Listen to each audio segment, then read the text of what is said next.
Hi நண்பா, welcome to RD movie review. இன்னைக்கு நம்ம பார்க்க போற படம் என்னன்னு கேட்டுக்கிட்டீங்கன்னா 1995ல ஜாக்கி சான் நடிச்சு வெளிவந்த ரம்புல் இன் த ப்ரோனெக்ஸ் இந்த படம் தான் பார்க்க போறோம். இந்த படம் வந்து இப்போ தமிழ் டப்பிங்லேயே ஆன்லைனில் அவைலபிளாக இருக்கு. இந்த படத்தோட கதையை இப்போ பார்த்துருவோம்.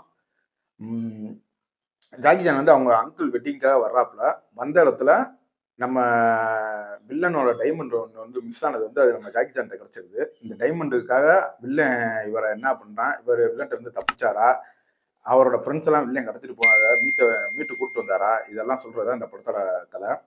படத்துல 1995ல் எடுத்திருந்தாலும் இப்பயும் அந்த ஃப்ரெஷ்னஸ் அப்படியே இருக்கு படம் பார்க்கறதுக்கு.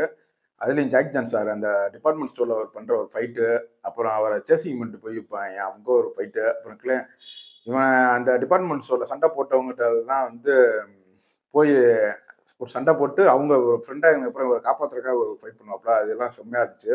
கிளைமேக்ஸ் ஃபைட்லாம் ரொம்ப அல்டிமேட்டாகவே இருந்துச்சு. சாகசம் பண்ணியிருக்காப்புல உண்மையிலேயே ஜாக்கி சான். தரமாக இருக்கும் படம். 1.5 மணி நேரம் தான் படத்தோட டியூரேஷனும். எங்கேயுமே உங்களுக்கு படம் லேக் ஆகாது. படத்தில் அடல்ட் கண்டென்ட் கொஞ்சம் இருக்குது மைல்டாக. அதனால் ஃபேமிலியோட பார்க்கலாமான்றதை நீங்களே முடிவு பண்ணிக்கோங்க. இப்போ இந்த படம் ஆன்லைனில் தமிழ் டப்பிங்லேயே அவைலபிளாக இருக்குது. பார்க்கணுன்னா பாருங்கள். இன்னொரு வீடியோவில் சந்திப்போம். வீடியோ பிடிச்சிருந்தா லைக் பண்ணுங்கள், உங்கள் ஃப்ரெண்ட்ஸுக்கு ஷேர் பண்ணிவிடுங்க. மறக்காமல் சேனலை சப்ஸ்கிரைப் பண்ணி சப்போர்ட் பண்ணுங்கள் ஃப்ரெண்ட்ஸ். தேங்க்யூ.